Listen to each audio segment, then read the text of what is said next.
Hello friends, स्वागत है आपके अपने यूट्यूब चैनल एडू ई टॉपर में। हम लोग आज आरआरबी एनटीपीसी 2019 पटना जोन का एक्सपेक्टेड कट ऑफ को रॉ मार्क्स और नॉर्मलाइज्ड मार्क्स के साथ फुल एनालिसिस को देखेंगे, जिसका एग्जाम 2020-21 में संपन्न हुआ था। जो अभी तक मेरे चैनल पर नए हैं, चैनल को लाइक, सब्सक्राइब तथा शेयर कीजिए। और हाँ, आप लोगों से एक निवेदन है कि आप लोग इस वीडियो को अंत तक देखें, तभी आप इस एनालिसिस को समझ सकेंगे कि कट ऑफ कम जाने का कारण क्या है। 2019 एनटीपीसी पटना जोन का एक्सपेक्टेड कट ऑफ निकालने से पहले हम पिछली वैकेंसी यानी 2015 एनटीपीसी का जिक्र कर लेते हैं कि उस समय एनटीपीसी 2015 में पटना जोन में कुल सीटों की संख्या कितनी थी, पर सीट कंपटीशन कितना था, कितने लोगों को सीबीटी 1 में उत्तीर्ण किया गया था। उसकी तुलना में 2019 में कुल सीटों की संख्या कितनी है, पर सीट कंपटीशन कितना है, कितने लोगों को सीबीटी 1 में शॉर्ट लिस्टेड किया जाएगा, आइए जानते हैं विस्तार से। तो जो पटना बोर्ड में जो फर्स्ट वैकेंसी में जो टोटल सीट थी आपको 714 सीटें थी, लेकिन इसे रिवाइज वैकेंसी सीट के तहत डिक्रीज करके 425 कर दिया गया, यानी 289 सीट आपको क्या कर दिया गया, तो डिक्रीज कर दिया गया था उस समय। तो इस तरीके से आपका जो मेन सीट हो गया वो 425 हो गया। अब बात करते हैं फॉर्म फिलअप इन एनटीपीसी 2015 पटना ऑल कैटेगरी। तो 2,06,000 आपका फॉर्म फिलअप हुआ था पटना बोर्ड में 2015 एनटीपीसी में। तो इस तरीक़े से पर सीट कंपटीशन ओवरऑल की बात किया जाए तो 2,06,000 बटा में 425 जो मेन सीट बच गई थी, मेन सीट जो हुई, तो आपका इस तरीके से 484 आया।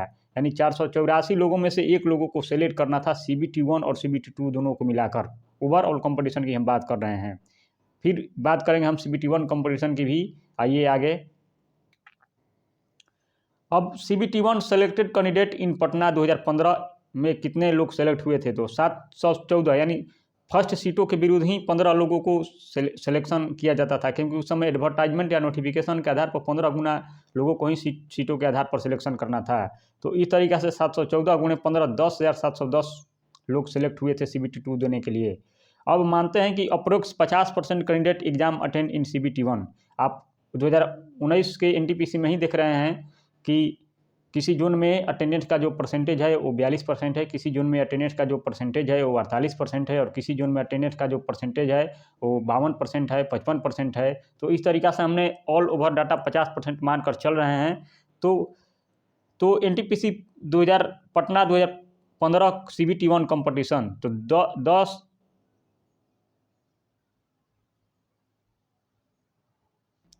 क्योंकि जो फॉर्म फिलअप हुई थी वो 2,06,000 फॉर्म फिलअप हुई थी। अब बात करते हैं कि 50% कैंडिडेट एग्जाम दिए होंगे तो 1,04,571 कैंडिडेट एग्जाम दिए होंगे, और आपको 15 गुना सीटों यानी 10,710 कैंडिडेट को सिलेक्शन लेना था। इस तरीक़े से सीबीटी 1 में कंपटीशन आपका निकल के आया 9.76, यानी 10 लोगों में से एक लोगों को सिलेक्शन करना था सीबीटी 1 2015 में। अब बात करते हैं कि 2015 में पटना बोर्ड का सीबीटी 1 का कट ऑफ कितना गया था। तो आप यहाँ पर देख सकते हैं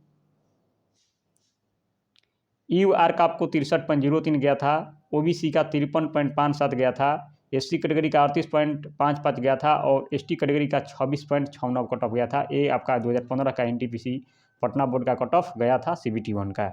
आगे अब बात करते हैं 2019 के एनटीपीसी वैकेंसी पटना बोर्ड की। तो जो टोटल जो सीटों की संख्या है वो 1039 सीटों की संख्या है। आइए जानते हैं किस किस कैटेगरी में कितने सीटें हैं। तो यहाँ पर आप देख सकते हैं कि यूआर में जो सीटों की संख्या है वो 362 है, एससी कैटेगरी में 181 सीट है, एसटी कैटेगरी में 139 सीट है, ओबीसी कैटेगरी में 252 है, ईडब्ल्यूएस में 103 है, और एक सर्विसमैन के आपका 99 है। इस तरीके से टोटल जो सीटों की संख्या मिलाकर हुई 1039। आगे टोटल जो फॉर्म फिलअप हुए हैं पटना जोन में वो आपको हुए हैं 3,59,846 फॉर्म फिलअप हुए हैं पटना जोन में 2019 एनटीपीसी में। यहाँ पर आप देख सकते हैं पटना बोर्ड है और 3,59,846 फॉर्म फिलअप हुए हैं। ये सभी ऑफिशियल डाटा है। आगे अगर फॉर्म फिलअप के आधार पर सीट कंपटीशन ओवरऑल देखा जाए सीबीटी 1 और सीबीटी 2 दोनों को मिलाकर, तो इस तरीक़ा से 2019 वाले में 346 लोगों में से एक लोगों को सिलेक्ट करना है। आगे बात करते हैं selected candidate in CBT 1 category wise data और सीबीटी 1 कंपटीशन, यानी कितने लोगों को सीबीटी 1 में कैटेगरी वाइज से लिया जाएगा और सीबीटी 1 में कितना कंपटीशन है कैटेगरी वाइज। आइए जानते हैं।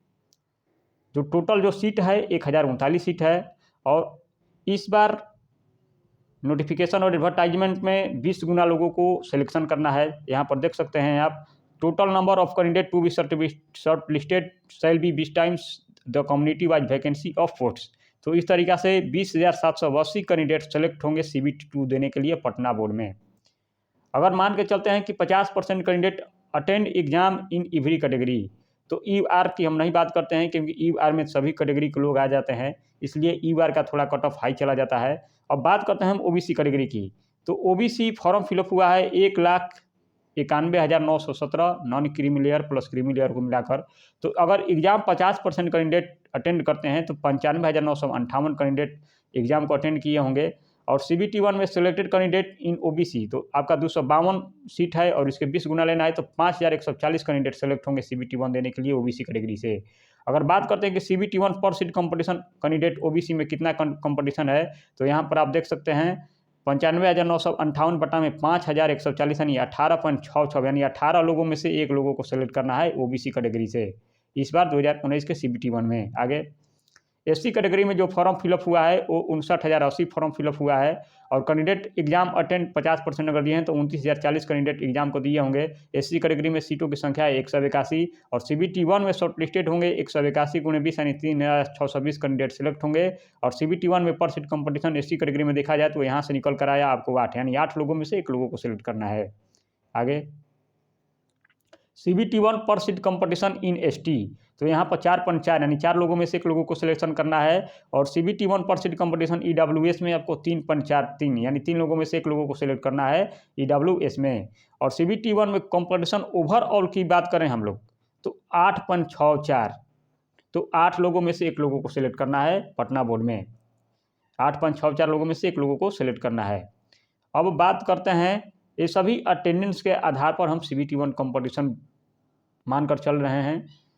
और अब सर्वे रॉ मार्क की बात करते हैं कि कितने % कैंडिडेट के नंबर कितने कितने के बीच आए हैं, तो 50 से 55 वाले नंबर वाले हैं वो 16% कैंडिडेट के आए हैं, 55 से 60 वाले 15% कैंडिडेट के नंबर आए हैं, 60 से 65 18% कैंडिडेट के नंबर आए हैं, 65 से 70 10% कैंडिडेट के नंबर आए हैं और 70 से 75 9% कैंडिडेट के नंबर आए हैं। आगे अब बात करते हैं कट ऑफ की, तो थोड़ा सा कंपटीशन देख लिया जाए 2019 और 2015 की देख लेते हैं। यहाँ पर देखिए 2015 में पर सीट कंपटीशन आपको ओवरऑल निकल के आया था 484 और इस बार 2019 में देखते हैं तो 2019 में आपको पर सीट कंपटीशन निकल के आया है 346, जो बिल्कुल कम है पिछले वैकेंसी से। अब बात करते हैं CBT 1 कंपटीशन में, यहाँ पर आप 2015 में देख सकते हैं CBT 1 कंपटीशन में 9.76 लोगों में से 1 लोगों को सिलेक्ट करना था पटना बोर्ड से। अब 2019 में देखते हैं 2019 में 8.64 लोगों में से 1 लोगों को सिलेक्ट करना है 2019 वाले NTPC में। तो इस तरीक़ा से इस बोर्ड का कट ऑफ कम जाना तो तय है, लेकिन कुछ कहा नहीं जा सकता है। हो सकता है कि 2015 में जिस जोन का कट ऑफ हाई गया हो 2019 में उस जोन का कट ऑफ लो चला जाए और 2015 में जिस जोन का कट ऑफ लो गया हो 2019 में उस जोन का कट ऑफ हाई चला जाए, ये कोई नहीं जानता। आइए अब रॉ मार्क की बात करते हैं, कितने पटना जोन में कितने कितने वाले सेफ हैं। तो UR कैटेगरी से जिनका भी 55 से 59 नंबर आया है वो पटना जोन में सेफ हैं। OBC में 50 से 54 वाले सेफ हैं, SC कैटेगरी में 44 से 48 वाले सेफ हैं, ST कैटेगरी में 36 से 40 वाले भी सेफ हैं और EWS में 40 से 44 वाले सेफ हैं और एक सर्विसमैन में 33 से 37 आ रहा है वो भी सेफ हैं। और जिनका इनके बीच नंबर आ रहा है वो आप CBT 2 की पूर्णतः रूप से तैयारी में लगे रहें। CBT 2 निकालना ही निकालना है, हमारी शुभकामनाएं आपके साथ है। आगे अभी नॉर्मलाइजेशन फैक्टर का बहुत बड़ा रोल होगा, जिनका इससे भी 2 या 4 नंबर कम है वो अभी निश्चित रूप से तैयारी में लगे रहें, क्योंकि एग्ज़ाम का जो लेवल था वो 3 लेवल था। नॉर्मल शिफ्ट जिनमें 4 या 5 मार्क इंक्रीज हो सकते हैं, मीडियम शिफ्ट जिसमें 8 या 9 मार्क इंक्रीज हो सकते हैं और हार्ड शिफ्ट जिसमें 10 या 13 मार्क इंक्रीज हो सकते हैं, इस पर भी निर्भर करेगा। अब बात करते हैं कि एक्सपेक्टेड नॉर्मलाइज मार्क की, तो UR का पटना बोर्ड में जा सकता है आपका 62 से 66 के बीच, OBC का 56 से 60 के बीच, SC कैटेगरी का 49 से 53 के बीच, ST कैटेगरी का 40 से 44 के बीच और EWS का आपका 47 से 51 के बीच जा सकता है, क्योंकि EWS में हर जोन में कंपटीशन बिल्कुल कम ही है, किसी किसी जोन में EWS में हाई है, तो इस तरीक़ा से EWS का कट ऑफ कम ही जाने का चांस है। देखिए हम तो कोई भविष्यवक्ता नहीं है, लेकिन गुणा गणित करके एक अनुमान लगाया जा सकता है, जो हम एक अनुमान लगाए हैं। तो इस तरीक़ा से एक अनुमानतः है, आप इसे अनुमानतः मान सकते हैं। और जो अभी तक मेरे चैनल पर नए हैं, चैनल को लाइक, सब्सक्राइब तथा शेयर कीजिए और अच्छा लगे तो आगे बढ़ाइए। धन्यवाद, जय हिंद। फिर मिलेंगे अगले जोन के कट ऑफ के साथ, तब तक के लिए नमस्कार।